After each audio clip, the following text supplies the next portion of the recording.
आप जैसे अब दो पेरेंट्स आपस में घर में लड़ रहे हैं, दोनों फादर मदर लड़ रहे हैं, फिर वो मैं देखती हूँ वो मैं अपने केसेस में कि वो अपनी 6 साल की बच्ची को बोल रहे हैं कि तू ध्यान मत दे। कैसे वो ध्यान नहीं देगी, है ना? उस पर तेरे ऊपर इम्पैक्ट नहीं होना चाहिए, हम ऐसे ही कर रहे थे। ऐसा कैसे होगा? वो तो चला गया ना उसके अनकॉन्शियस में, जो उसने ऑब्जर्व किया, बिल्कुल, तो वो उसको इम्पैक्ट करेगा। पर ये जो रात को जो झटका आता है उसको हिप्निक जर्क बोलते हैं, और वो कैफीन इनटेक, फटीग, स्ट्रेस, इस सब की वजह से हो सकता है, एंजाइटी की वजह से वो हो सकता है, या अगर आपका स्लीप का टाइम ही गलत है तो भी वो लेट नाइट हो सकता है। एग्जैक्टली कि खुद को लेके बड़े कॉन्शियस होना, देखिए खुद के लुक्स को लेके बहुत ज़्यादा प्रीऑक्यूपाइड होना।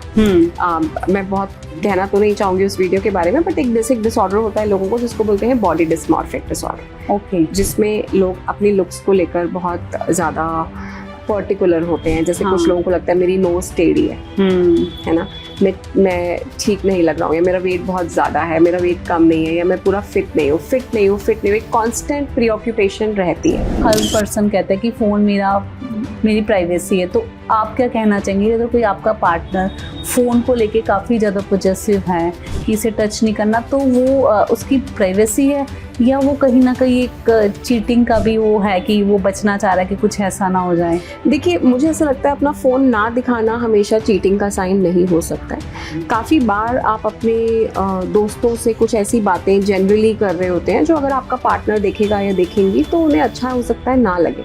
अगर आपको अपने पार्टनर के इंटेंट पर ट्रस्ट है कि फ़ोन नहीं दिखा रहे हैं, चलो कोई कारण होगा, ट्रस्ट बहुत ज़रूरी है। देखिए ईगो में ना हम जीतना चाहते हैं कि मैं सही हूँ। अच्छा जी, बहुत सेल्फ रिस्पेक्ट, अहंकार आ जाता है, और सेल्फ रिस्पेक्ट में मैं अपने लिए कुछ सही करना चाहती हूँ, अपने बारे में सोच रही हूँ। ईगो कहीं ना कहीं रिलेशन तो डैमेज करते हैं, क्योंकि आप ईगो में बात नहीं करते, आप ईगो में रिएक्ट करते हो, आप ईगो में सही गलत नहीं सोच पाते हो, आप ईगो में कॉन्सिक्वेंसेस नहीं सोचते हो। आपको लगता है जो कह दिया सो कह दिया, जो मेरा पर्सपेक्टिव है वो ही है। ऑब्जेक्ट चीटिंग, कि मैं उस ऑब्जेक्ट के साथ इतना ज़्यादा हूँ कि मैं अपने पार्टनर के साथ नहीं हूँ। जैसे काफ़ी बार कपल्स में झगड़ा होता है तो अब काफ़ी दिनों तक क्यों चलता है, क्योंकि अब आप बिना स्क्रीन के नहीं हो। जब हम बिना स्क्रीन के थे तब तो हो सकता है अब हमारे पास कुछ है नहीं और तो हमने बात करके उसको सॉल्व करा।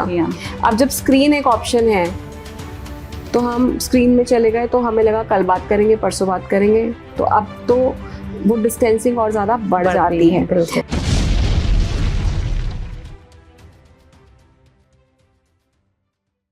रिश्ते आसान ही कहाँ होते हैं, कभी लड़ाई, कभी झगड़ा, कभी मिसअंडरस्टैंडिंग।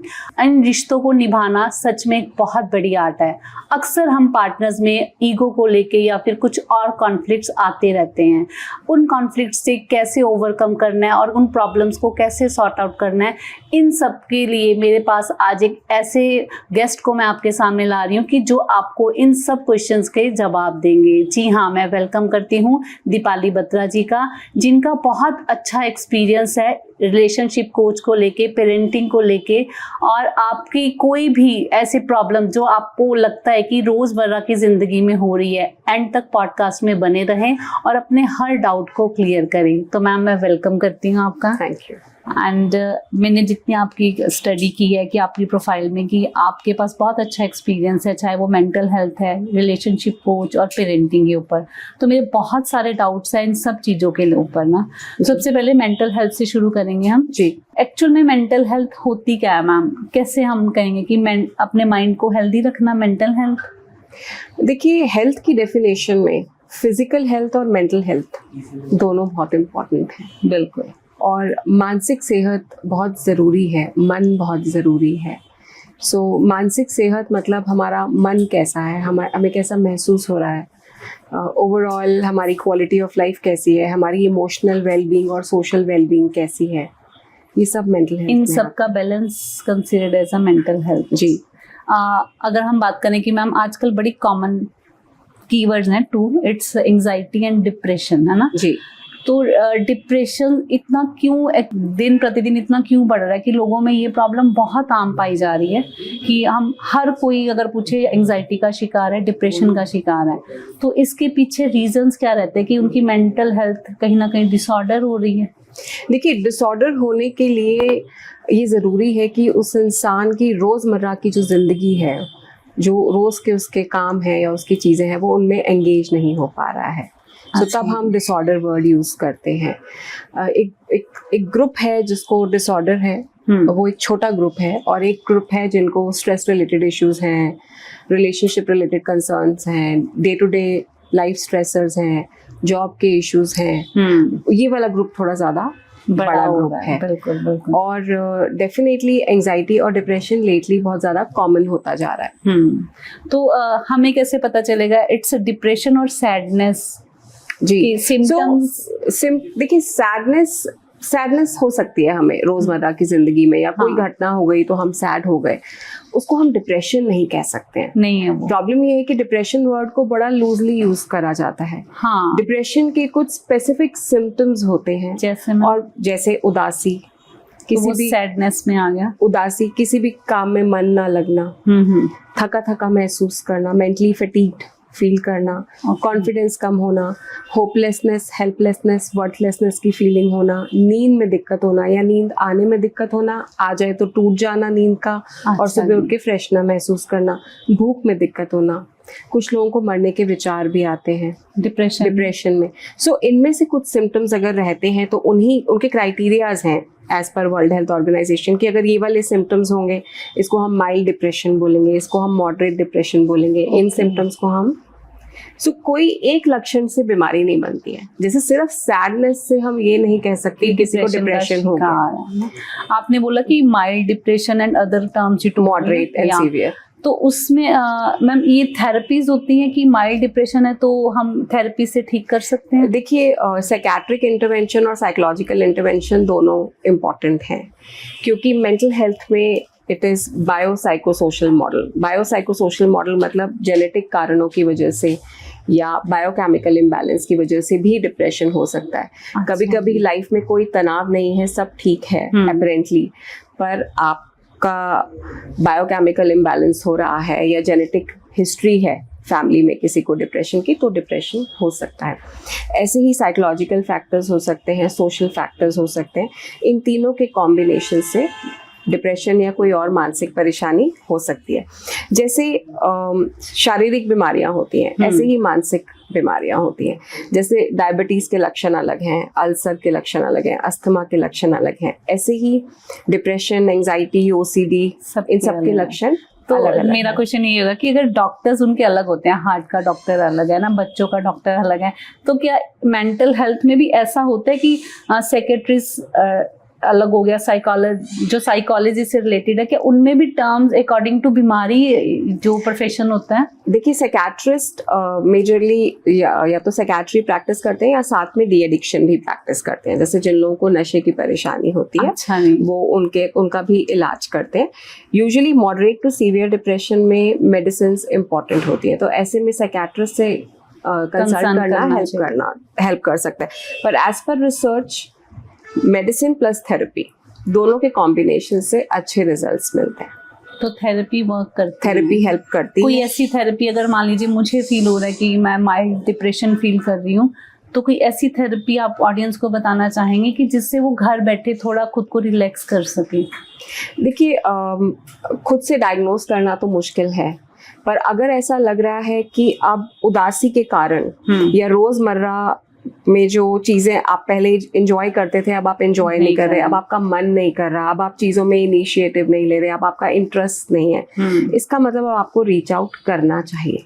इसका मतलब अब वो दिक्कत थोड़ी सी ज़्यादा बढ़ गई है, क्योंकि वो आपकी रोज़मर्रा की ज़िंदगी को इम्पैक्ट कर रही है, आपकी सोशो ऑक्यूपेशनल फंक्शनिंग को खराब कर रही है।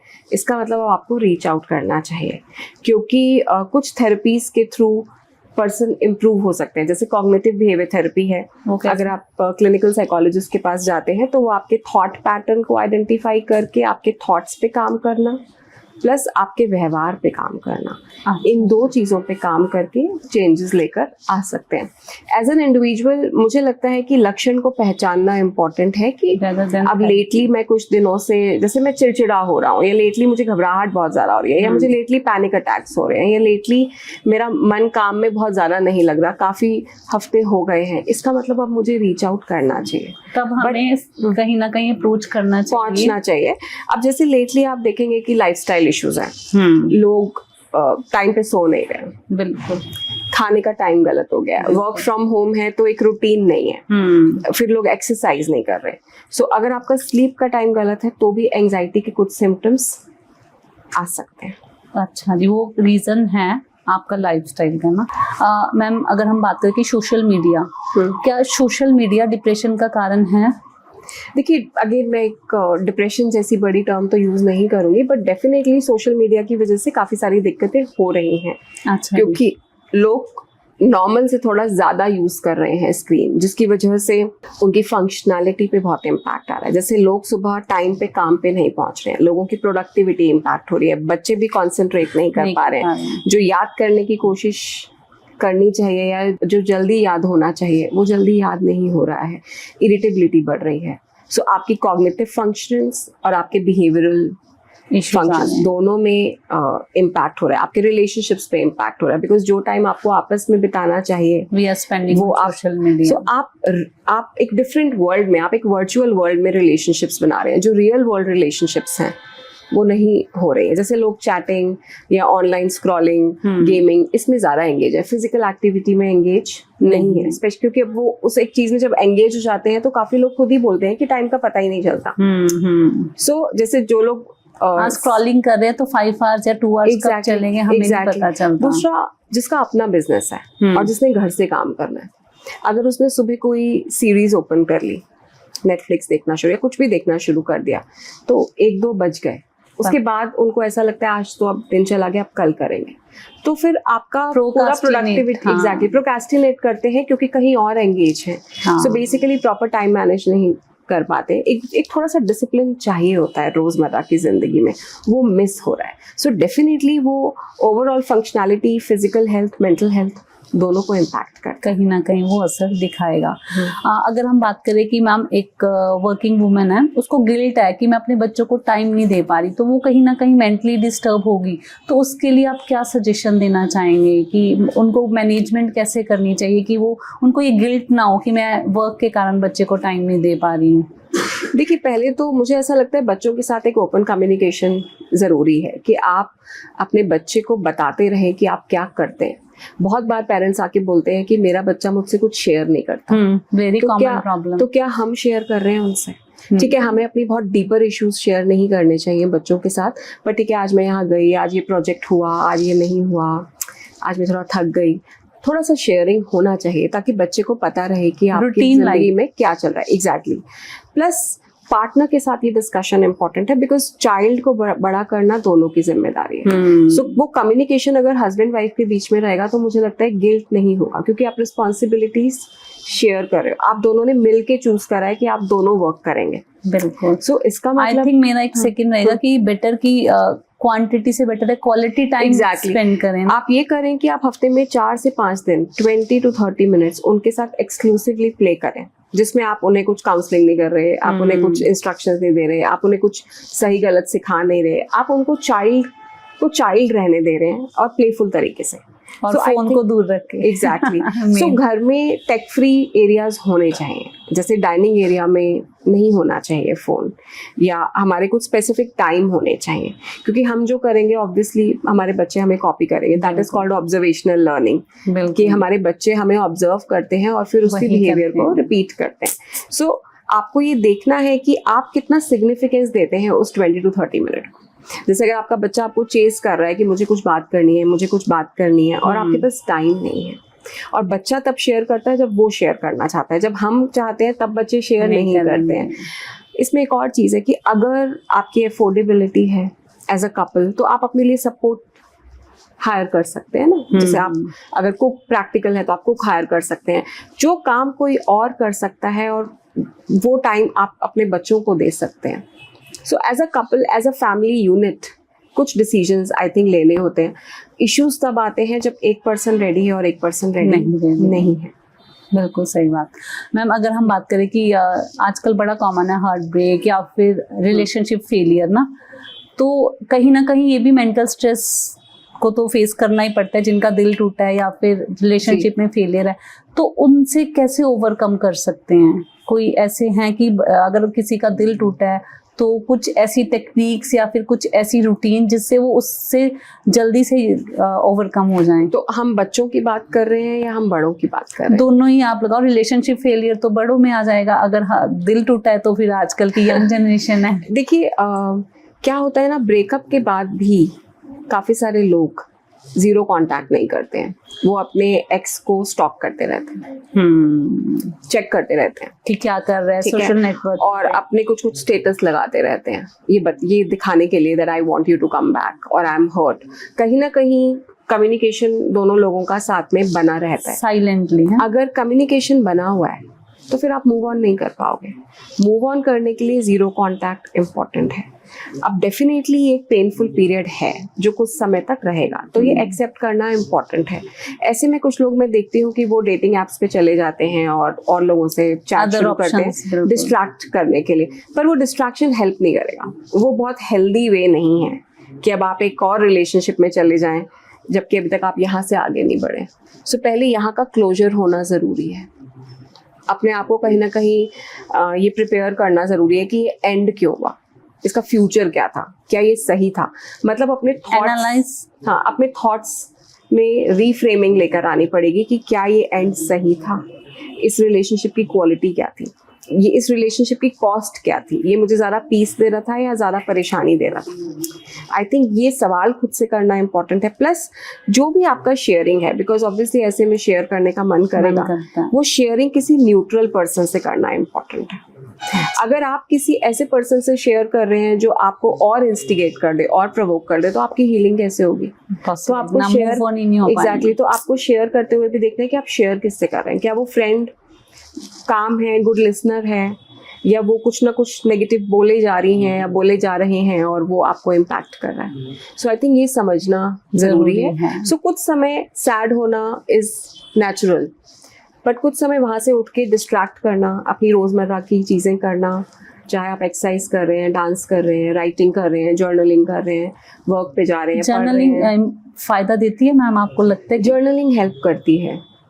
मतलब दिन में अगर एक बार हमने अपने थॉट्स को लिख दिया, दैट्स इनफ। आप लिख सकते हैं अपने थॉट्स को। और जर्नलिंग क्या करती है ना, जब आप कुछ दिन के बाद वापस उन थॉट्स की तरफ जाते हैं तो हंसी आती है, तो आपको लगता है कि ये क्या था, ऑब्वियसली है ना, तो आप ग्रो भी करते जाते हो। पर्सनली आई यूज दिस ना जर्नलिंग, और सेम हैपन विद मी कि जब मैं वापस थॉट पे I said I was mad.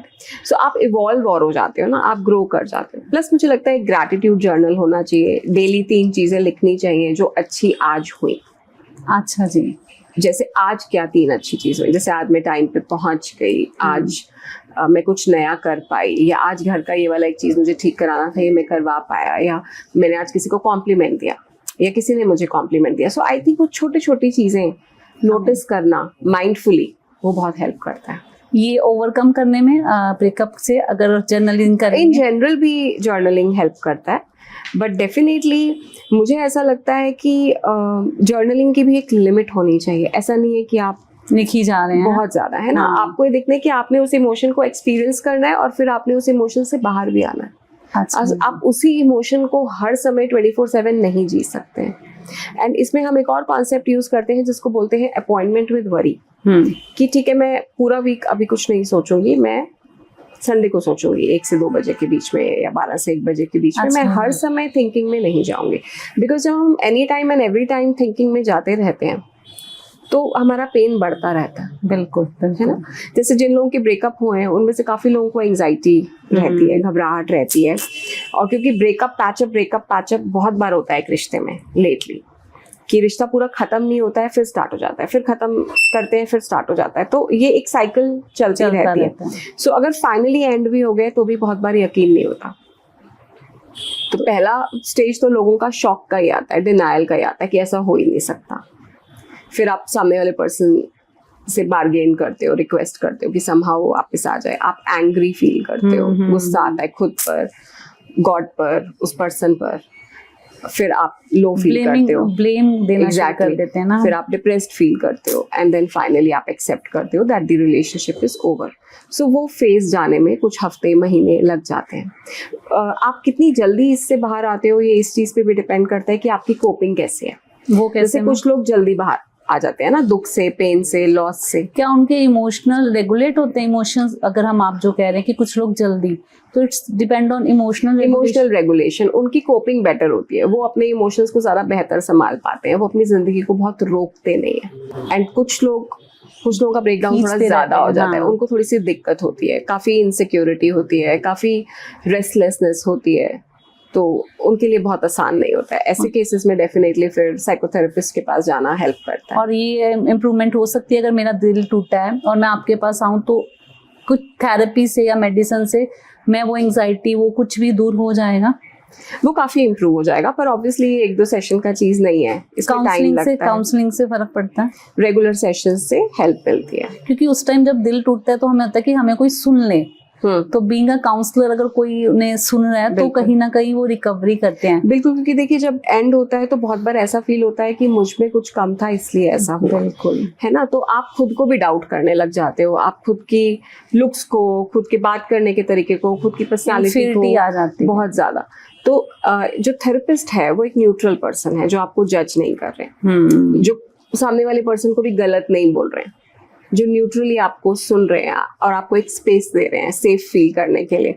And I think कुछ सेशंस के बाद मोस्टली लोग ओवरकम कर जाते हैं ना, करने लगते हैं। मैम हम नॉर्मली ना टर्म यूज करते हैं, जैसे कि मैंने अपनी फीलिंग्स दिखानी है ना, और मैंने फीलिंग्स ऐसे एक्सप्रेस की कि मैं ज़्यादा जोर से हंस ली या मैं कुछ इस तरह, तो पागल, ना तो पागल ही है, पंजाबी में भी कहते हैं नॉर्मली।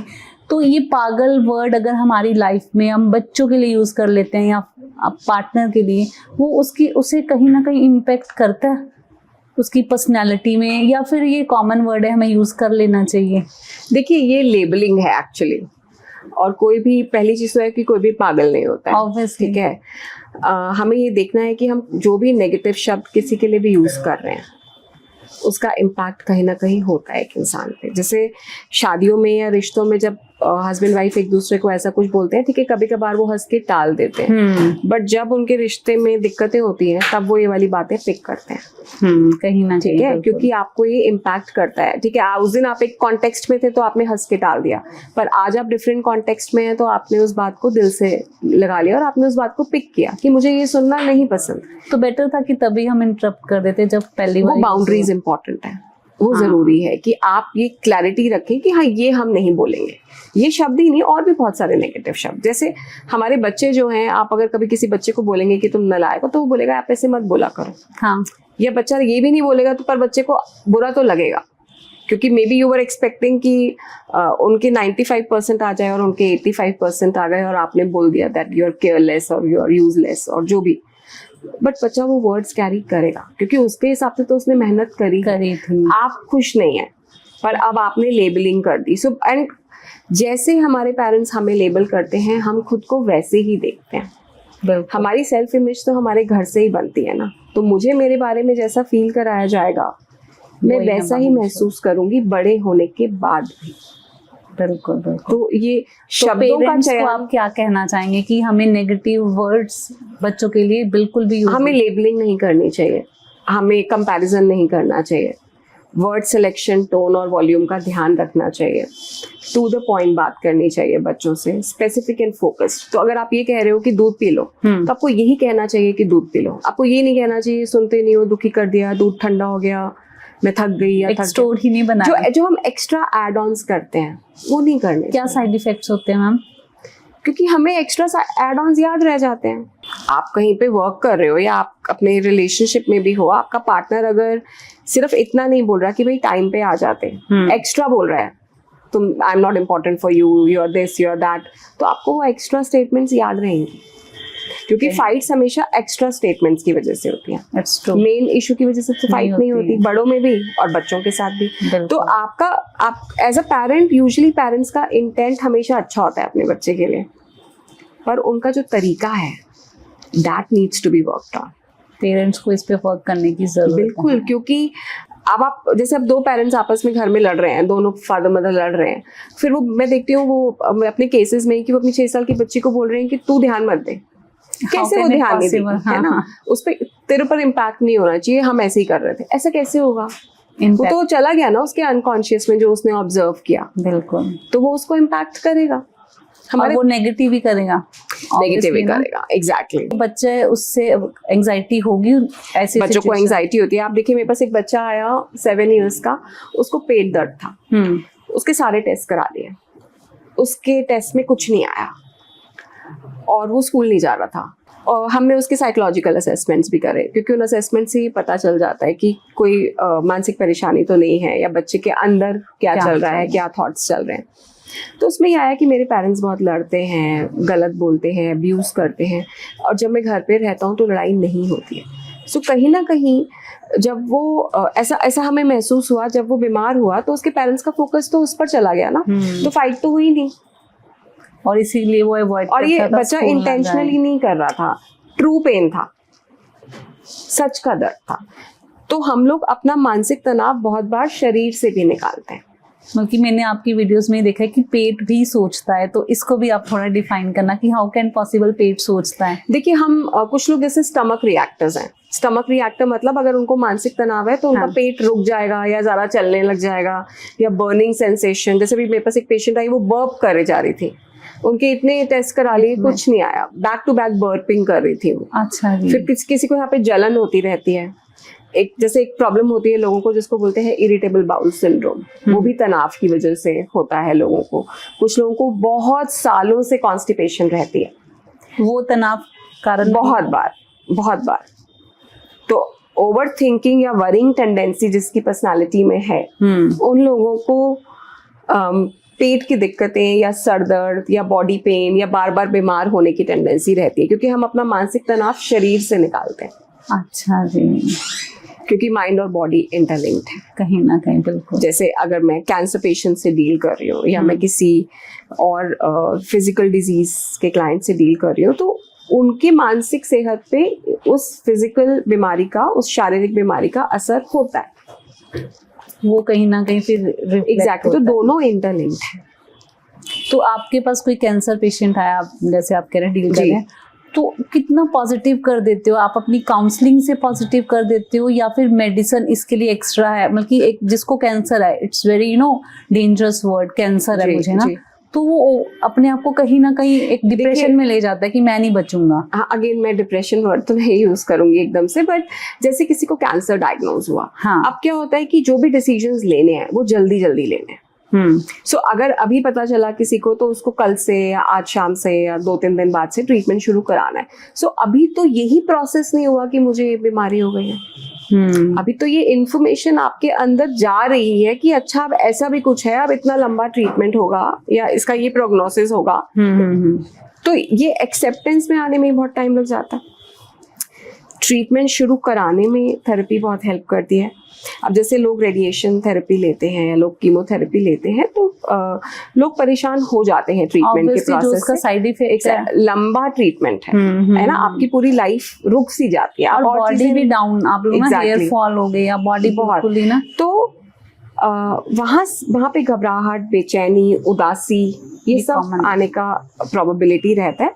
रेगुलर सेशन से डेफिनेटली एक सपोर्टिव वर्क होता है, एक आप सपोर्ट महसूस करते हो एक न्यूट्रल पर्सन का।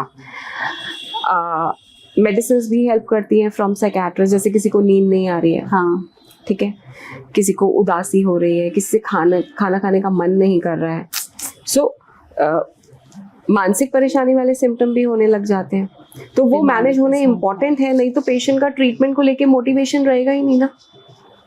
आपके पास ऐसे क्लाइंट्स हैं कि मैं हॉस्पिटल्स में जब वर्क करती हूँ तो वहाँ पे जो कैंसर डिपार्टमेंट्स हैं, ऑन्कोलॉजी डिपार्टमेंट्स हैं, तो वहाँ पे वो लोग केसेस रेफ़र करते हैं जो ऑन्कोलॉजिस्ट हैं कि इनका सर्जरी हुआ है, अब इनको दिक्कत ये वाली हो रही है, या इनका रेडिएशन चल रहा था एंड ये अभी मोटिवेटेड नहीं है ट्रीटमेंट के लिए।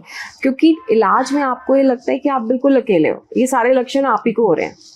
फिर जब उनको पता चलता है कि और लोगों को भी ऐसा होता है, आप अकेले नहीं हो, तो मोटिवेशन मिलती है। एग्जैक्टली। प्लस अब तो कैंसर के सपोर्टिव ग्रुप्स भी हैं, अच्छा जी, ठीक जो है? पेशेंट्स को सपोर्ट करेंगे। नहीं, जो पेशेंट्स आपस में मिलते हैं अच्छा जी। और एक दूसरे से बात करते हैं, उनके ग्रुप्स भी होते हैं। जैसे अल्कोहल एनोनिमस एक ग्रुप है कि जितने भी लोग जब लोग अल्कोहल लेते हैं और इलाज करा रहे होते हैं, तो उस ग्रुप में वो बैठते हैं, डिस्कशन करते हैं अपने स्ट्रगल की और कैसे वो कहाँ तक पहुँचे हैं, वो डिस्कस करते हैं। ऐसे ही जो लोग रिकवर्ड हैं कैंसर से, वो लोग बहुत सारे ग्रुप्स भी रन करते हैं जहाँ पे सब पेशेंट्स आपस में मिलते हैं, डिस्कशन करते हैं। वो लोग खुद, क्योंकि वो उस जर्नी से गुजरे हुए होते हैं, तो वो उस पेशेंट की पेन को और बेहतर समझ पाते हैं।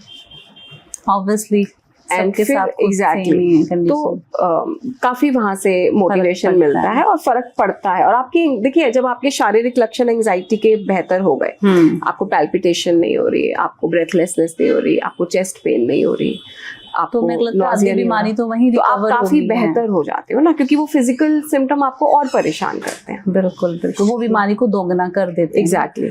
अगर हम बात करें कि मैम मेरे साथ नॉर्मली होता है कि हम रात को सो रहे हैं ना, सोते सोते एक झटका जो टाइप है ना, तो ये क्या होता है? ये कोई डिसऑर्डर है कि it's very normal for all? देखिए, ये नॉर्मल है और ये बहुत कॉमन है लोगों में। इसको हिप्निक जर्क बोलते हैं। ये तब होता है जब हम वेकफुलनेस और स्लीप के बीच में, मतलब हम सोने की कोशिश कर रहे हैं, हम सोने की तरफ जा रहे हैं, हम लेट चुके हैं, हमारी आंखें बंद हैं, हम ऑलमोस्ट नींद में हैं पर हम पूरे नींद में नहीं हैं। और इसके काफ़ी सारे कारण होते हैं। जैसे कई लोग तो स्पिरिचुअली इसको जोड़ देते हैं कि आपकी आत्मा के साथ झटका, कुछ ऐसा मिथ है ये कि ये साइंटिफिक? देखिए, वो हो सकता है कुछ और हो जो आप कह रहे हैं झटके वाली चीज़। हाँ। पर ये जो रात को जो झटका आता है उसको हिप्निक जर्क बोलते हैं। और वो कैफीन इनटेक, फटीग, स्ट्रेस, इस सब की वजह से हो सकता है, एंजाइटी की वजह से वो हो सकता है। या अगर आपका स्लीप का टाइम ही गलत है तो भी वो लेट नाइट हो सकता है। एग्जैक्टली। और कैसे बच सकते हैं कि हम कैफीन कम कर दें? देखिए, कैफीन कम करें, स्ट्रेस को पहचानें। अच्छा जी। कि किस चीज़ का स्ट्रेस है, एंजाइटी है तो क्या है, वो कैसे ठीक हो।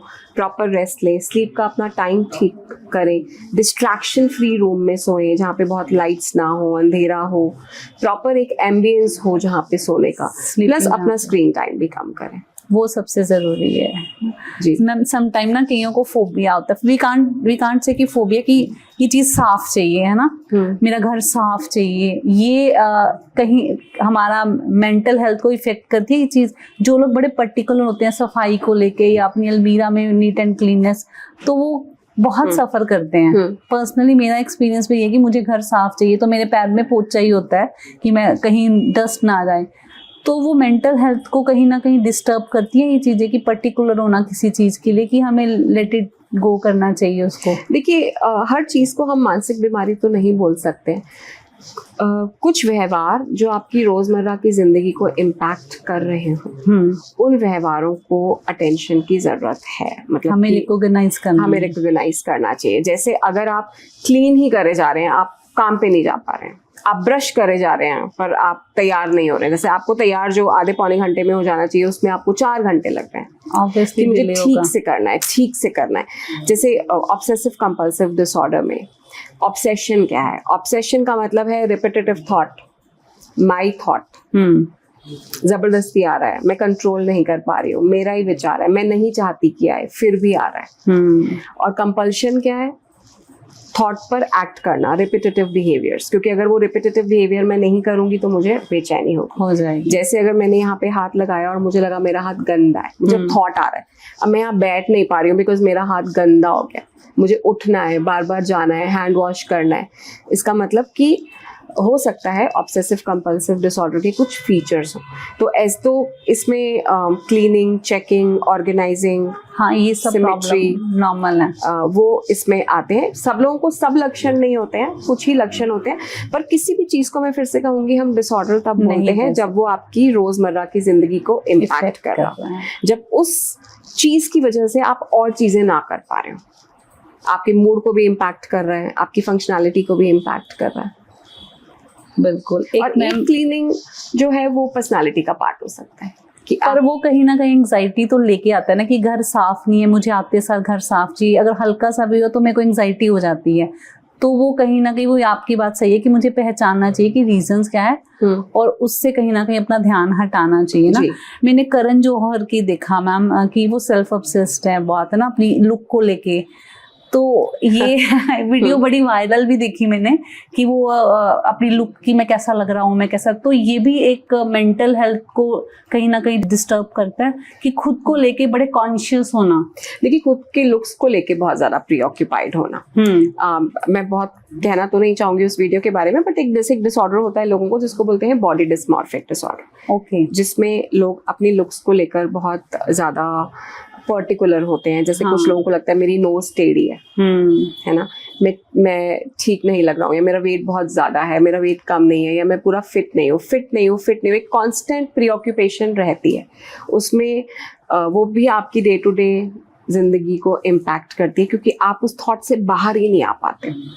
प्लस आप रिपीटेटिव बिहेवियर करते हो, जैसे आप मिरर चेकिंग करते हो, ऑब्वियसली कॉमन है। हाँ। तो जब आप वो वाला चीज़ इतना ज़्यादा करने लग जाते हैं, अपने आप को लेकर इतने ज़्यादा प्रीऑक्यूपाइड हो जाते हैं, और फिर उस वजह से क्या होता है, आप सोशल सिचुएशंस भी अवॉइड करने लग जाते हैं कि मैं ठीक नहीं दिख रहा, इसलिए मैं जाऊंगा नहीं, पार्टीज में नहीं तो अगेन आपकी day to day functioning impact होने लग जाता है। तो इससे ओवरकम कैसे होना चाहिए कि अगर मुझे ये सिम्टम नजर आ रहा है कि मेरी पर्सनैलिटी को लेके मैं कॉन्शियस हूँ, तो मेडिटेशन को इसमें इम्पैक्ट करेगा कि क्या मेरे को यूज करना चाहिए, कि मेरे को आपके पास ही आकर सलाह लेनी चाहिए कि मेरे को ये प्रॉब्लम? देखिए, आइडेंटिफाई करना जरूरी है कि क्या लेटली जो मेरा थॉट प्रोसेस है, या मेरा मिरर चेकिंग है, या मेरा खुद को लेके इतना प्रीऑक्यूपेशन है, क्या ये मेरी फंक्शनैलिटी, मेरी जॉब, बिजनेस, रिलेशनशिप्स को इम्पैक्ट कर रहा है?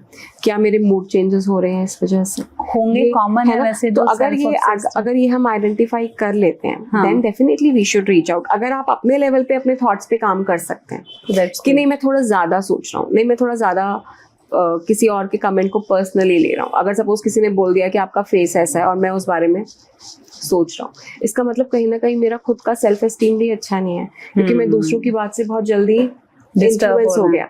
सो आई थिंक खुद को एक्सेप्ट करना आप जैसे हैं, और अपने आप को बार बार ये कहना कि मैं खुद को अपने एक दो चीजों से डिफाइन नहीं कर सकता, मुझे अपने आप को एज अ होल देखना है। हम परफेक्ट नहीं है, एग्जैक्टली, हम परफेक्ट नहीं है, बिल्कुल। सो ये वाली चीज थेरेपीज में करी जाती है, जिसमें एक पर्सन के थॉट पैटर्न्स को आइडेंटिफाई करा जाता है, और फिर उन थॉट पैटर्न्स को चैलेंज करने का तरीका सिखाया जाता है कि देखिए ये थॉट्स कैसे आपकी फीलिंग्स को इम्पैक्ट कर रहे हैं, और ये फीलिंग्स कैसे आपके बिहेवियर को इम्पैक्ट कर रही है। वही at the crux of the story की इम्पैक्ट क्या पड़ रहा है उसका आपकी रोजमर्रा पे। और अगर एंजाइटी बहुत ज्यादा है, डेफिनेटली देन साइकियाट्रिस्ट से भी कंसल्ट। अगर छोटे बच्चे की बात पर आए कि छोटा बच्चा मेरे को आके मेरी बेटी बोले कि मम्मा आज मेरे को फ्रेंड ने बोला कि आप सुंदर नहीं हो या कुछ नहीं हो, तो उस समय मुझे अपने बच्चे को कैसे समझाना चाहिए कि ऐसी कंडीशंस नॉर्मली आ जाती है कि आप पढ़ने में अच्छे नहीं हो, तो ऐसी सिचुएशंस नॉर्मल है एक छोटे बच्चे के बिहेवियर से ना। तो बीइंग अ मदर मुझे कैसे समझाना चाहिए बच्चे को कि पॉजिटिव भी रहे और दूसरे बच्चे तक भी मैसेज आए कि नेक्स्ट टाइम वो इस तरह के वर्ड ना यूज करें? तो देखिए, एक तो हमें अपने बच्चे को बाउंड्री बनाना सिखाना चाहिए।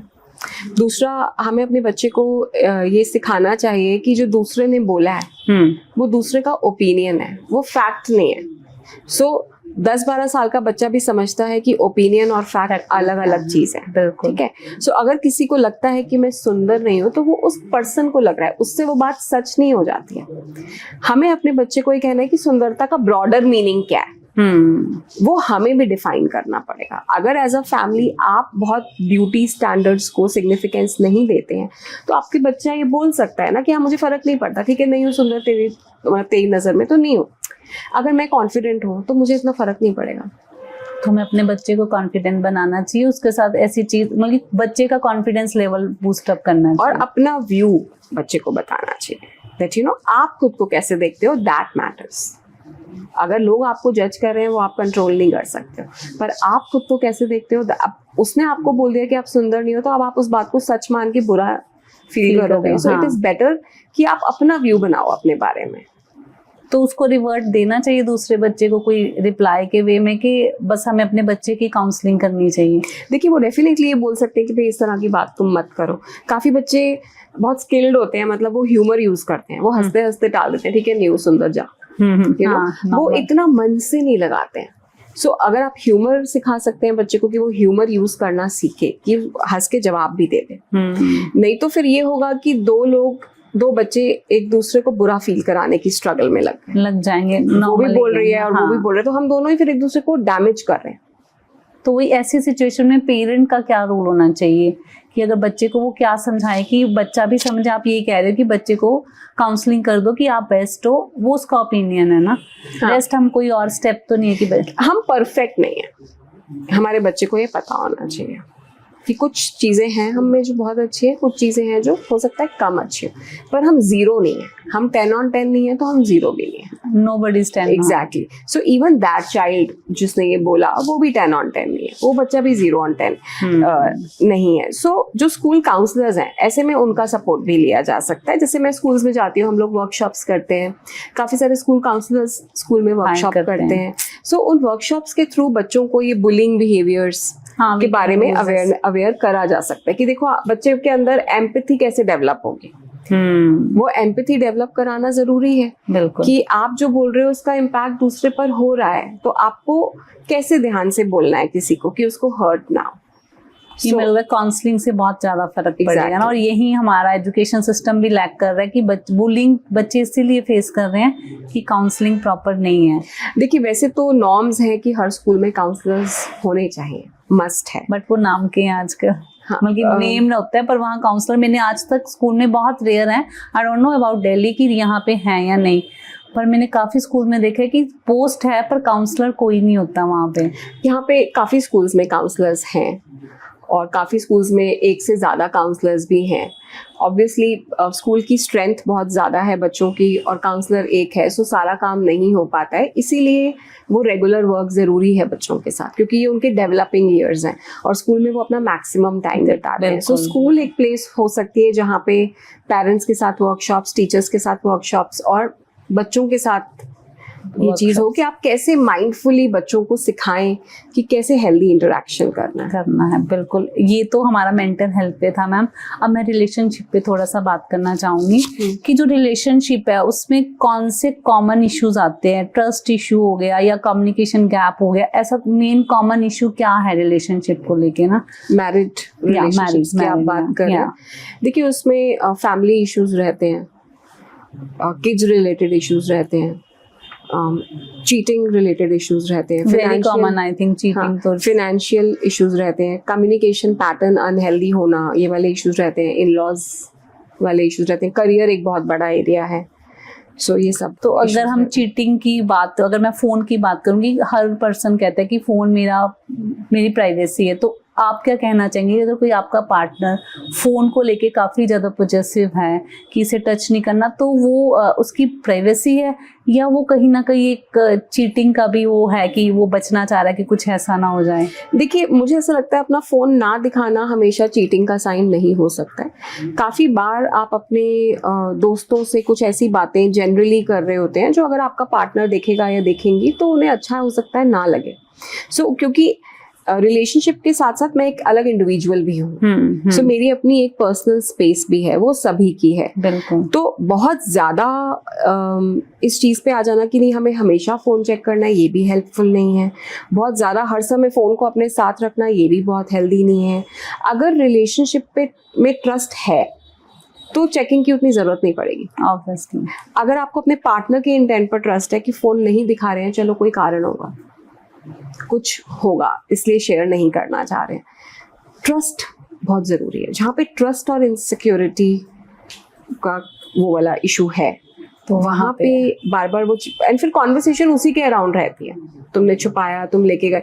काफ़ी सारे लोग इसलिए भी चेक कर रहे होते हैं बिकॉज उन्होंने काफ़ी बार देखा होता है कि उनके पार्टनर अपने एक्स से बात कर रही हैं या कर रहे हैं, या कुछ ऐसा इशू रहा है, या पार्टनर का टेम्परामेंट थोड़ा सा ओवर फ्रेंडली है, तो भी वो वाली चीज़ें आ जाती हैं। सो वो ट्रस्ट एस्टैब्लिश करना तो दोनों की जिम्मेदारी है। तो अगर रिलेशनशिप में एक बार ट्रस्ट टूट गया मैम तो दोबारा बनाया जा सकता है? मेहनत करनी पड़ेगी ना, it is an everyday effort, और जिसने ट्रस्ट तोड़ा है ऑब्वियसली उनकी तरफ से मेहनत थोड़ी ज़्यादा होगी। किस टाइप की मेहनत? मीन्स हमें अपने मेहनत मतलब मौजूद रहना, इमोशनली सिक्योर फील कराना, सेफ फील कराना, ये महसूस कराना कि मैं आपके साथ हूँ। एंड वो एक चीज़ हो गई, क्योंकि जो इसको चीट करा गया है उनके तो बहुत सवाल होंगे, उनका बहुत इमोशनल ब्रेकडाउन होगा, उनकी फंक्शनैलिटी पे भी बहुत इम्पैक्ट हो सकता है। ऐसे में साथ होना ज़रूरी है और ये अवॉइड नहीं करना चाहिए हमें, पार्टनर एग्जैक्टली साथ देना चाहिए, पेशेंस रखना बहुत ज़रूरी है इसमें। क्योंकि जिसके साथ चीटिंग हुई है वो तो ओवर रिएक्ट करेगा ना, वो रिएक्ट करेगा, उसके सवाल होंगे और वो डेप्थ में जाना चाहेगा। और इसमें एक और प्रॉब्लम आती है कि आप जितने ज्यादा जवाब देते जाते हैं सवालों के, उतना उनका पेन और बढ़ता है, क्योंकि जितना नया वो जानते जाएंगे कि ये भी हुआ, तो ये भी दूसरे हुआ। पार्टनर को कुछ बताना नहीं चाहिए। सोच समझ के बताना चाहिए, क्योंकि आप जब डेप्थ बताने लग जाते हो कि चीटिंग किस किस तरह की थी, उसमें क्या क्या था, क्या क्या किया, तो वो बहुत पेनफुल है। फिर रिकवरी कैसे होगी? क्योंकि जिसके साथ ये हुआ है उसको एंजाइटी अटैक्स, पैनिक अटैक्स आ सकते हैं, उसको घबराहट रह सकती है, उसको नींद की भी प्रॉब्लम हो सकती है। बहुत बार मेरे पास ऐसे केसेस आते हैं जिसमें अगर वाइफ को पता चला है जिससे, तो उनको बहुत घबराहट है, नींद की प्रॉब्लम है, तो ऐसे में थेरेपी के साथ साथ साइकेट्रिक कंसल्टेशन भी लेना पड़ा, क्योंकि आपसे वो सिम्टम्स, यहाँ पे इतनी घबराहट हो रही है, आपको संभल ही नहीं रहा आपसे कुछ। तो ये चीटिंग क्यों, रीजंस क्या होते होंगे मैम, कि इमोशनली सपोर्ट नहीं दे पा रहा है पार्टनर उनको? देखिए, चीटिंग के मल्टीपल रीजंस होते हैं। डेफिनेटली जो पर्सन बाहर गए हैं उनके इमोशनल रेगुलेशन का इशू तो है ही, कहीं ना कोई वैक्यूम उनको महसूस हुआ है। और लोग जब चीटिंग करते हैं तो प्लान करके चीटिंग नहीं करते, बाय चॉइस प्लान करके नहीं करते हैं। नहीं है वो नॉर्मल कॉन्वर्सेशंस शुरू होती हैं बाहर किसी के साथ, good morning, good night, song sharing, jokes sharing, और वहाँ से थोड़ा थोड़ा करते करते आप कब ओवर फ्रेंडली हो गए, आप कब थोड़ा सा और आगे चले गए, पता ही नहीं पता चलता। और फिर आप उस रिश्ते में इन्वॉल्व ज़्यादा से ज़्यादा होने लग जाते हैं, फिर आपको वहाँ पे अच्छा महसूस होने लग जाता है, क्योंकि एक न्यूनेस आपको वहाँ पे महसूस होती है। जो ये वाला रिश्ता है, इसमें एक सेमनेस, मोनोटनी आपको महसूस हो रही होती है। इसीलिए कपल से कहा जाता है कि कुछ कुछ चीज़ें साथ में करते रहें, एक्टिविटीज़ न्यू करते रहें, एक दूसरे को एक्सप्लोर करते रहें, एक डिज़ायर का कंपोनेंट बना रहे। शादीशुदा रिश्ते को ताज़ा रखने के से वो बता रहे हैं वो कुछ चीज़ें ज़रूरी हैं कि आप एक नयापन बनाएं। बिल्कुल। क्या होता है ना कि सबकी एक ये ज़िंदगी बस काम पे जाना है, आना है, सोना है, हाँ, एक रूटीन वहीं है, तक फिक्स सीमित हो जाती है। और हम सबको कुछ न्यूनेस चाहिए। सो वो आपस में वो हेल्दी कम्युनिकेशन से हो सकता है। जैसे काफ़ी कपल्स तो बात ही नहीं करते ना आपस में। हाँ, मैंने भी एक आज नया सुना वर्ड, स्लीप डाइवोर्स ना, तो वो क्या है मैम, उसके बारे में आपका क्या है कि क्या होता है स्लीप डाइवोर्स? अब मैं इस टर्म को, मतलब मुझे ऐसा लगता है कि लेटली बहुत सारी टर्म्स ऐसी हैं जो नहीं होनी चाहिए, क्योंकि वो एक नेगेटिव कॉनोटेशन देते हैं, वो नेगेटिवली डिफाइन करते हैं एक रिश्ते को। बट आई थिंक इस टर्म के पीछे जो मैसेज है वो ये है कि स्लीप प्रेफरेंसेस अलग हो जाती हैं कभी कभी कुछ कपल्स की। ठीक है, कुछ कपल्स के बीच में कॉन्फ्लिक्ट है तो वो चूज कर रहे हैं अलग सोना। कुछ कपल्स इसलिए भी अलग सोते हैं क्योंकि या तो उनके स्लीप स्केड्यूल्स अलग अलग है। समटाइम्स स्नोरिंग भी रीजन हो सकता है। स्लीप एपनिया एक रीजन हो सकता है, स्नोरिंग रीजन हो सकता है, स्लीप प्रेफरेंस, जैसे किसी को फैन तेज चाहिए, किसी को धीरे चाहिए। सो मल्टीपल वजह से लोग चूज कर सकते हैं कि वो अलग सोना चाहते हैं। आई थिंक ये कम्युनिकेट करा जा रहा है इसके थ्रू। इसको रॉन्ग नहीं लेना चाहिए हमें ना, इसे पॉजिटिव मैनर में। अगर हम बात करें कि पॉजेसिवनेस, आपका पार्टनर बहुत पॉजेसिव आपको लेके ना, तो वो हर चीज पे कंट्रोल करना चाह रहा है, तो वो लव कहलाएगा कि वो अपना कंट्रोल आप पे करना चाह रहा है? उसके बारे में क्या कहेंगे? देखिए, ये समझना जरूरी है कि अगर वो क्या उनको लग रहा है कि वो कंट्रोल कर रहे हैं, उनको शायद नहीं लगेगा।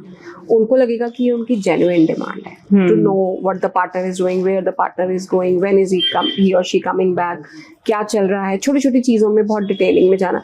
ये इनसिक्योरिटी कभी कभी हमारे बचपन से भी आती है। ये जरूरी नहीं है कि हर चीज हमेशा रिश्ता जो अभी है उसकी वजह से हो रहा है। बचपन से ही कुछ लोग बड़े इनसिक्योर होते हैं।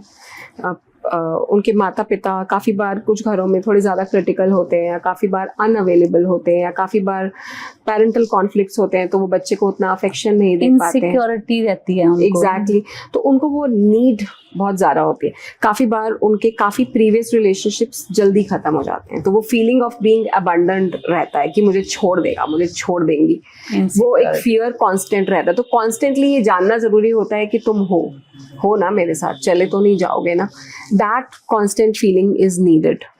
सो वो ये समझना ज़रूरी है कि ये आ कहाँ से रहा। अच्छा जी। बहुत मुश्किल है ये समझना, क्योंकि बहुत बार लोग रिफ्लेक्ट ही नहीं करते हैं अपने बिहेवियर पर। बिल्कुल।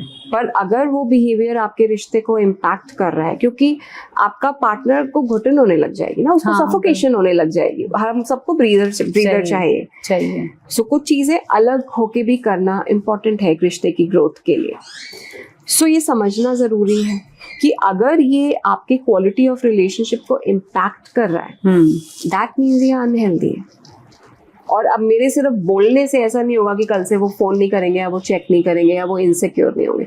ये इन डेप्थ इश्यूज़ हैं।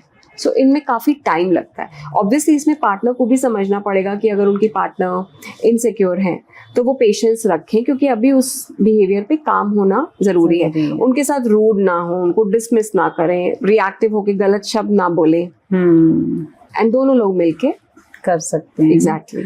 समटाइम रिलेशंस में ऐसे होते हैं मैम, कंपैरिजन हो जाता है कि मेरे पापा तो ऐसे करते हैं ना जी, तुलना, है ना। तो ये हेल्दी रिलेशनशिप को तो नहीं बना पाएगी। तो कैसे, ये कितना इफेक्ट करती है रिलेशन को डिस्ट्रॉय करने में? देखिए, कंपैरिजन तो डिस्ट्रॉय करता ही है, क्योंकि आप किसी को किसी से कंपेयर कर रहे हो, तो इसका मतलब आप किसी एक को तो कम दिखा रहे हो, आप किसी एक को तो इंफीरियर फील करा रहे हो। बिकॉज ये this is called damage of contempt. जैसे मैं ऑर्गेनाइज्ड हूँ, तुम नहीं हो, मैं ऊपर तुम नीचे, या मेरे पापा ऊपर तुम नीचे। सो आई थिंक कहीं ना कहीं ये समझना है कि जब आप इंडिविजुअल से किसी चेंज की उम्मीद कर रहे हैं, तो आप इंडिविजुअल से उस चेंज की बात करें कि तुम ये साफ करके रख लो। ये मत बोलिए कि वो ज़्यादा बेहतर करती हैं या करते हैं, उनसे सीखो। हाँ, क्योंकि वो पर्सनली लिया जाएगा। आप छोटे बच्चों में भी देखेंगे कि अगर आप पेरेंट्स को लगता है वो बड़ा मोटिवेट कर रहे हैं कि उसको देख, वो शर्मा जी का बेटा 95% एग्जैक्टली। तो पर बच्चा कैसे लेता है कि उसका नाम ले लिया, फिर से उसका नाम ले लिया ना आपने उसका नाम क्यों लिया, मैं कर रहा हूँ ना या कर रही हूँ ना।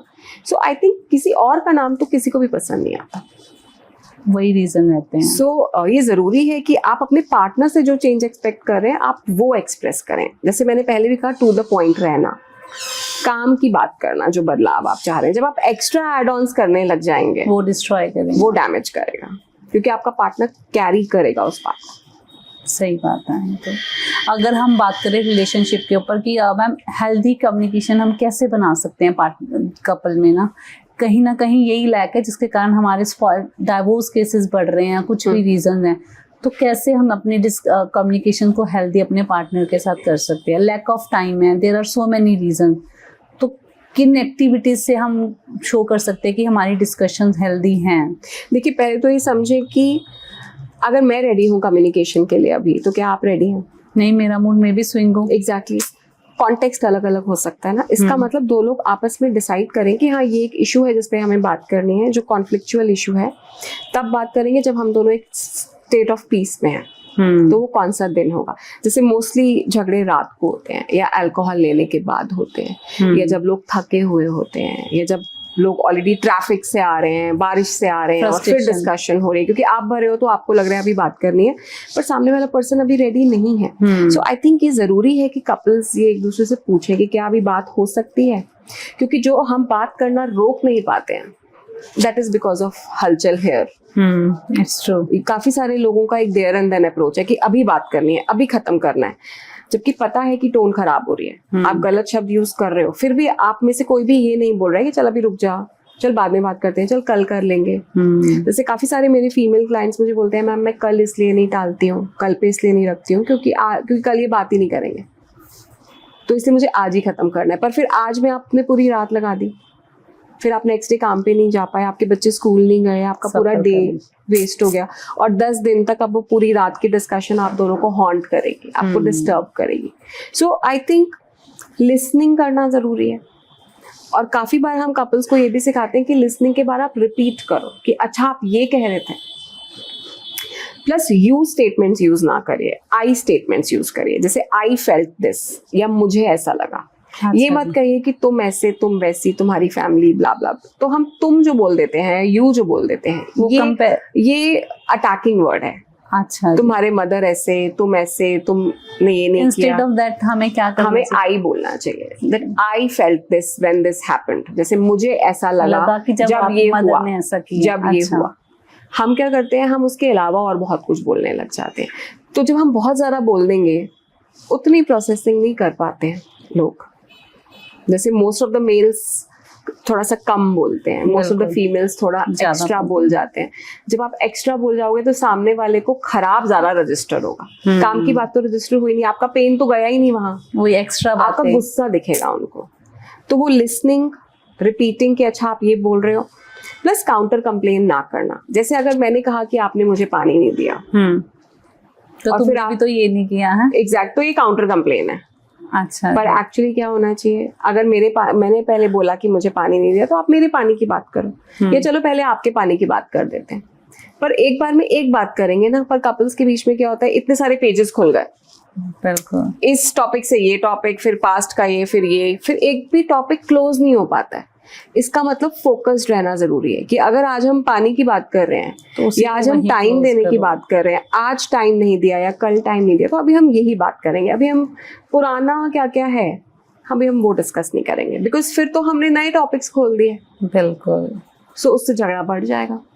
बिल्कुल, आप कह रहे कि पहले एक जो आपका जिस बात पे झगड़ा उसको क्लोज करो, फिर सेकेंडरी पे जाओ कि एग्जैक्टली। और दोनों में से किसी एक को इतना लॉजिकल, इतना समझदार होना होगा कि वो ये कहे कि अभी हम ये बात कर रहे हैं ना, अभी हम वो बात नहीं करेंगे, क्योंकि दोनों पार्टनर यहाँ वहाँ जाएंगे, पर दोनों में से कोई एक थोड़ा ज्यादा लॉजिकल होता है, कॉमन प्रॉब्लम है मैम, तो वो बोल दें कि नहीं पहले अभी हम ये बात कर रहे हैं ना, ठीक है उस टॉपिक पे भी हम आएंगे, पहले हम ये बात करेंगे। किसी एक को बार बार वापस आना पड़ेगा उस टॉपिक पे, नहीं तो डैमेज बढ़ता ही जाएगा। आपकी पूरी रात चली जाएगी, आपका पूरा दिन चला जाएगा। अगर मैं बोलूँ कि दूसरे पार्टनर, अगर मेरा पार्टनर एग्रेसिव है मेरे ऊपर, तो मैं क्या ऐसी एक्टिविटी करूं कि मैं उनकी एग्रेशन बियर कर लूं, क्योंकि वरना क्या होता है टिट फॉर टैट ना, कि उन्होंने एग्रेशन दिखाई तो मैं भी एग्रेशन दिखा रही हूँ। तो कुछ ऐसी एक्टिविटीज बता सकते हैं कि मैं अपना गुस्सा या जो उनकी एग्रेशन है उनको बियर कर सकूं।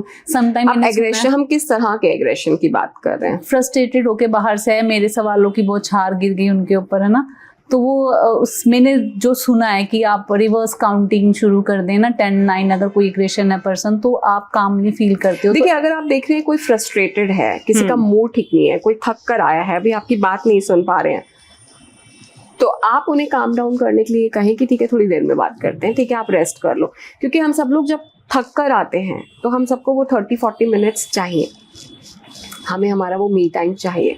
उस समय हो सकता है हम प्रॉब्लम्स नहीं डिस्कस करना चाहते। सो आई थिंक ये समझना वैसे भी ज़रूरी है कि जो हमारे सवालों के बौछार है वो हम ना करें उस समय। हम देखें कि एक पर्सन ने ठीक है चाय पी ली, थोड़ा सा ब्रेक हो गया, अब क्या बात कर सकते हैं, या अगर बहुत नेसेसिटी वाली बात नहीं है तो क्या हम किसी और दिन वो बात कर सकते हैं।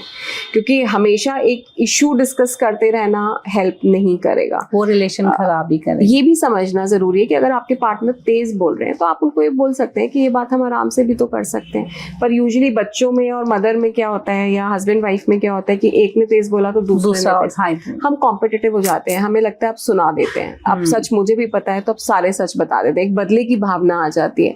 सो आई थिंक अगर हम ज़रा माइंडफुल हैं, ज़रा अवेयर हैं कि हमारे लिए पीस इम्पॉर्टेंट है, तो हम फर्दर डैमेज नहीं करेंगे। अभी आपने वर्ड यूज किया मैम, मी टाइम, है ना, तो अगर कोई पर्सन पार्टनर अपने आप को खुद मी टाइम दे रहा है तो वो किसी लेवल तक सही है, या फिर हमें सेकंड पार्टनर को उसमें इंटरफेरेंस कुछ ना कुछ करनी चाहिए?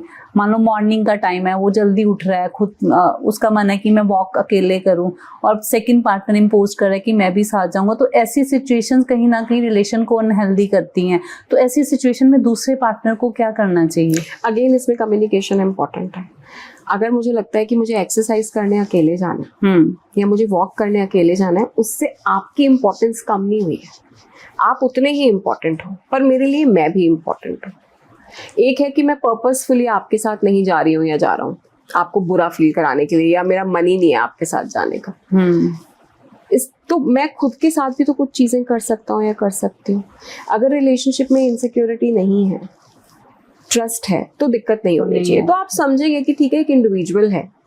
और लेटली आप देखेंगे ना, लोग अपने लिए स्पेस, फ्रीडम चाहते हैं, बिल्कुल। वो समय लोगों को अपने लिए चाहिए। हमारे बच्चे भी जो 13-14 साल के हैं, वो भी अपने कमरों को लॉक करके रहना चाहते हैं कि आप पूछ कर आओ, नॉक करके आओ।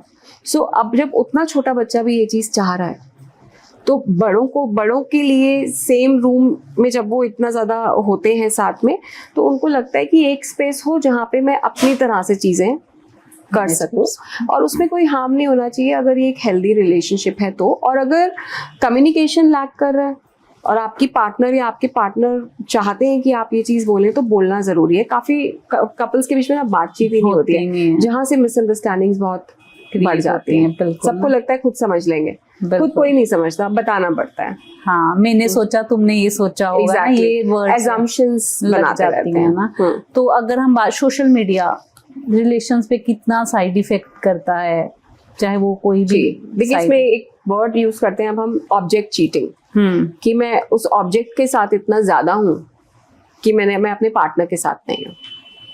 जैसे काफी बार कपल्स में झगड़ा होता है, तो अब काफी दिनों तक क्यों चलता है? क्योंकि अब आप बिना स्क्रीन के नहीं हो। जब हम बिना स्क्रीन के थे, तब तो हो सकता है अब हमारे पास कुछ है नहीं, और तो हमने बात करके उसको सॉल्व करा। अब जब स्क्रीन एक ऑप्शन है, तो हम स्क्रीन में चले गए, तो हमें लगा कल बात करेंगे, परसों बात करेंगे, तो अब तो वो डिस्टेंसिंग और ज्यादा बढ़ जाती है। जैसे अगर ये अपना कोई टीवी प्रोग्राम देख रही है, तो फिर मैं भी वीडियो गेम खेल रहा हूँ, तो दोनों ने अपने अपने रास्ते ढूंढ लिए हैं। कहीं ना कहीं ये माइंडफुली डिसाइड करना पड़ेगा कि ये टाइम नहीं है हमारा टाइम स्क्रीन के साथ वाला। जब हम रूम में हैं, that is not counted as quality time. ठीक है, हम फिजिकली साथ हैं, बट हमारा इमोशनल स्पेस नहीं है। काफी कपल्स, लेकिन ऐसा भी मैं देखती हूँ कि एक दूसरे के साथ इतने कंफर्टेबल हैं कि वो अपना कुछ कर रहे हैं, वो अपना कुछ कर रहे हैं, और वो संतुष्ट है एक दूसरे के साथ, है ना।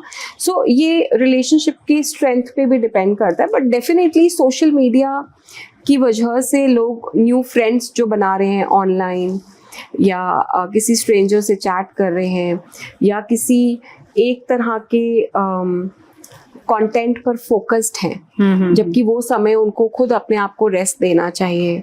क्योंकि लोग अब मी टाइम में भी सोशल मीडिया देखते हैं। That is not, then how will that be a me time? Because वो आप और इन्फॉर्मेशन ले रहे हो, आप स्टिमुलेट करे जा रहे हो अपने ब्रेन को।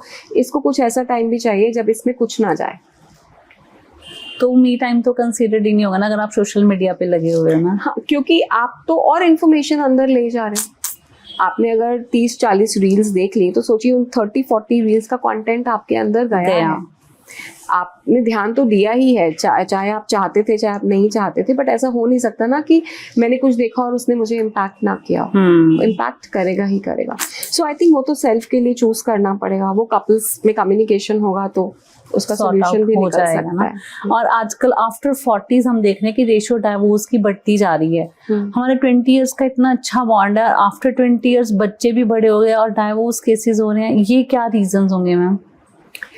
क्योंकि काफी लोग जब 40s टच करते हैं, तो उनको लगता है कि अब कुछ अपने लिए करना है, अब सबके लिए बहुत कर, अब काम पे भी बहुत दौड़ लिए, अब घर में भी सब कर लिया, बच्चों के लिए भी कर लिया, पार्टनर के लिए भी कर लिया, मेरा क्या, एक लाइफ मिली है। सो अब वो वाला जो थॉट है वो बहुत सरफेस पे आ जाता है। और लोग, ये फीमेल में आता है कि मेल दोनों में? ये दोनों में आता है।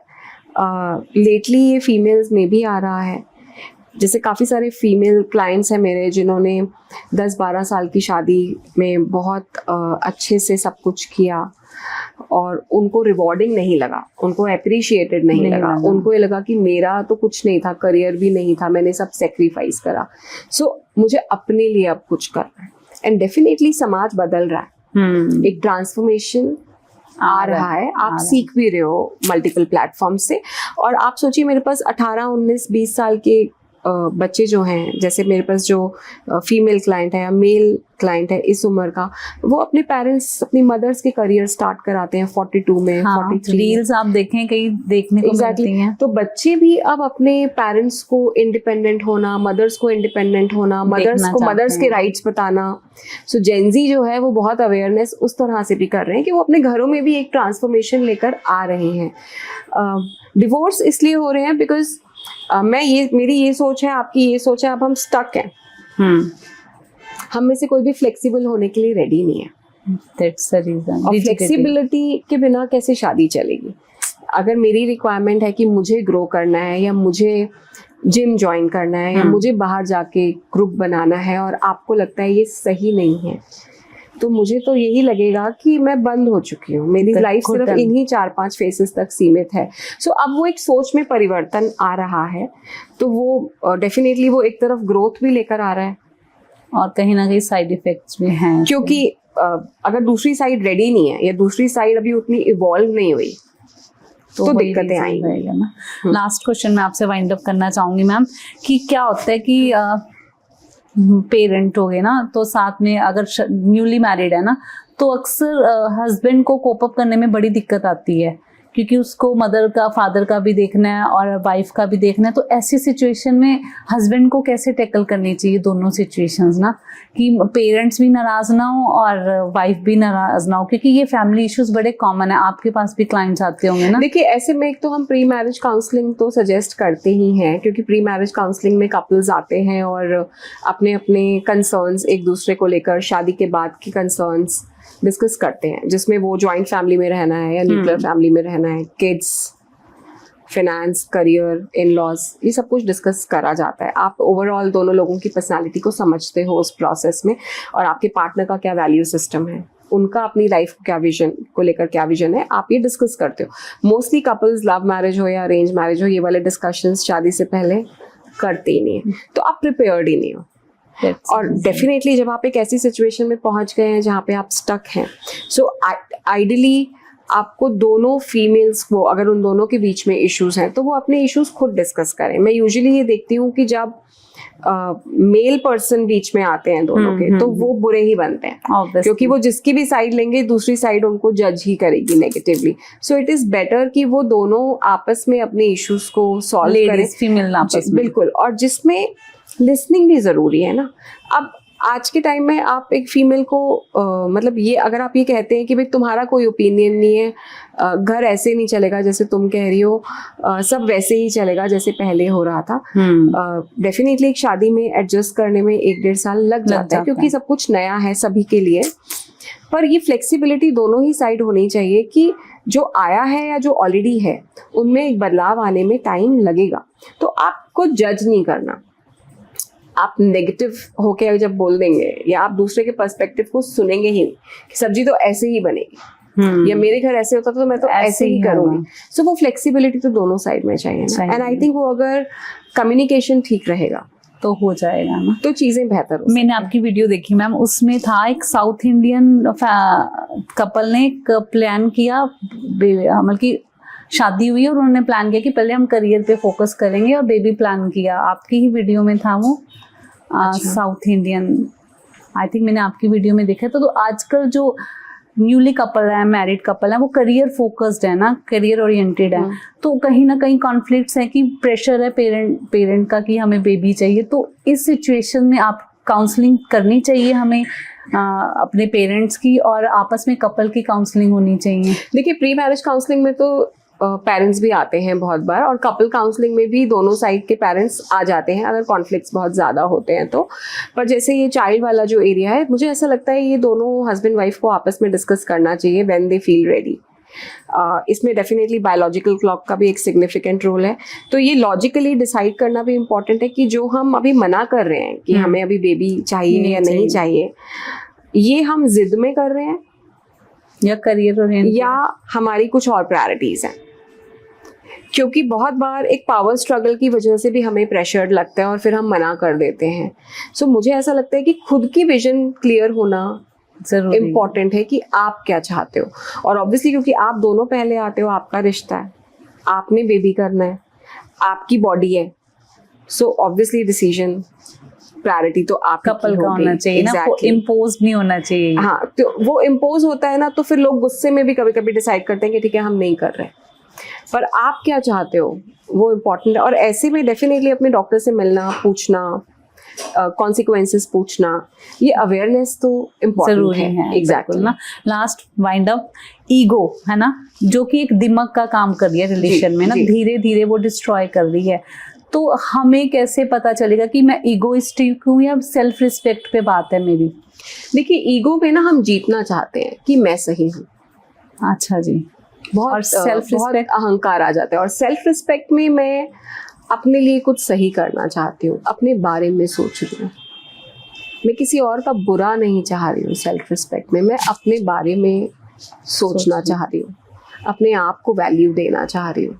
ईगो कहीं ना कहीं रिलेशन तो डैमेज करते हैं, क्योंकि आप ईगो में बात नहीं करते, आप ईगो में रिएक्ट करते हो, आप ईगो में सही गलत नहीं सोच पाते हो, आप ईगो में कॉन्सिक्वेंसेस नहीं सोचते हो। आपको लगता है जो कह दिया सो कह दिया, जो मेरा पर्सपेक्टिव है वो ही है, मैं ही सही हूँ क्योंकि मुझे को ज्यादा पता है। हाँ, ईगो में आप जैसे कह रहे हैं कि लोग बात नहीं करते हैं, पार्टनर बात नहीं कर रहे हैं आपस में, तो ये सही डिसीजन है कि उनको बात करनी छोड़ देनी चाहिए? अगर मेरा बहुत ज़्यादा कॉन्फ्लिक्ट्स हो गया तो मेरे को बात करनी छोड़ देनी चाहिए, या फिर मुझे पार्टनर से बात करके सॉर्ट आउट करना चाहिए? देखिए, दोनों को फिर बात करने के लिए रेडी होना है। बहुत बार जैसे अगर जो हस्बैंड है वो रेडी नहीं है अभी, क्योंकि मेल्स थोड़ा चुप हो जाते हैं, विड्रॉ कर जाते हैं, फीमेल को जल्दी बात करनी होती है, फीमेल की रिकवरी भी जल्दी होती है। अगर अभी झगड़ा हुआ है तो 2-3 घंटे में काफी सारी फीमेल्स, काफी, नॉट एवरीबडी, बेटर हो जाती हैं।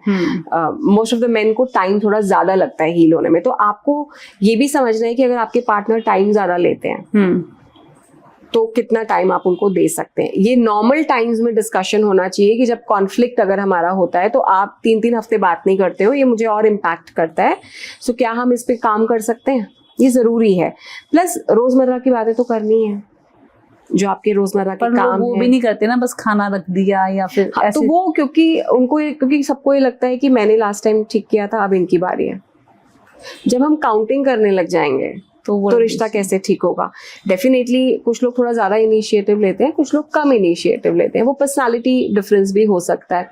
हमेशा एक बदले की भावना नहीं होती है, बट अगर हम बदले की वजह से सोच रहे हैं कि नहीं मैं नहीं पूछूंगा या पूछूंगी, जाए अब जो करना है कर ले, मेरे को नहीं करना, तो फिर वो हर्ट की वजह से भी हो रहा है, और काफी केसेस में वो ईगो की वजह से भी मेन रीजन वही है ना। लास्ट, आप ऑडियंस को क्या मैसेज देना चाहेंगे एक हेल्दी रिलेशनशिप के रिगार्डिंग? मुझे ये लगता है कि सबको लिसन ज़रूर करना चाहिए अपने पार्टनर को, एम्पैथी ज़रूर रखनी चाहिए अपने पार्टनर के लिए, और पहला फोकस हमेशा ये होना चाहिए कि मैं क्या कर सकता हूँ या कर सकती हूँ कि रिश्ता बेहतर हो। Thank you so much and it was very informative for me. मेरे को भी लगता है मेरे रिलेशंस में भी सुधार आएगा, तो very informative. Thank you so much. Thank you.